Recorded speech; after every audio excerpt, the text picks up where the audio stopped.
Монгол улсын гавь жүжигчин, дуучин, Жавхлан Баясгалан нарын боловсрол соёл шинжлэх ухааны яамтай хамтран эхлүүлсэн илгээлтийн эзэд Аяны цуваа цас цутаа байгаа хөдөө орон нутгийн аймагуудад хандивын өвс тэжээл хүргэхээр нэлээд хэд хоногийн өмнө хөдөлсөн билээ.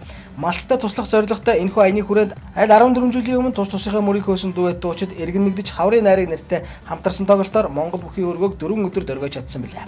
Тоглолтын орлого болон ерөнхий боловсролын сургуулиудын сурагчид хувь хүмүүсийн хандиваар нийтдээ 12 мянган боодол буюу 240 тонн өвс, 40 тонн малын дижээл, 150 ширхэг 20 литрийн усны сав, 8 мянган элгэвч нэмнэг цуглуулснаа улсын онцгой комисс онцгой байдлын албанд хүлээлгэж өгсөн гэж байгаа.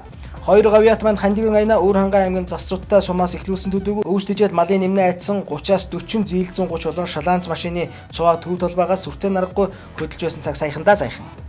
Харамсалтай нь хандивын өвс тэжээлийг замаас нь зарж худалдсан тухай таагүй мэдээлэл чигтэлсч хөөрхий гавьяат минь ингээд уйлж суух юм. Ямар ч өөдгүй юм да тамин. Энэ хүн дараа нь ингэж суух гэж хандивын тоглолт зохион байгуулж хамаг сэтгэлээрээ малчин төмөндөө зориулъя гэж уриалаагүй юм шүү дээ. Нөгөө аваад явсан өвс тэжээлийг замаас нь зарж байна гэж сонсоод бүр өөртөө итгэж үсэхгүй урам нь хугарч уйлаад сууж байна. Хандивыг эзэнд нь хүргэж өгөх үүрэг авсан онцгой байдлын газар засгийн газар даанч яавда. Нэг их сүржигнээд л өөрсдөө цуглуулчихсан юм шиг үг хэлэх гэж уралдаад байсан монцгор дарга нар итгэл даагаагүй өөдгөө жолооч нарт үндэ хэлэх чим алга да.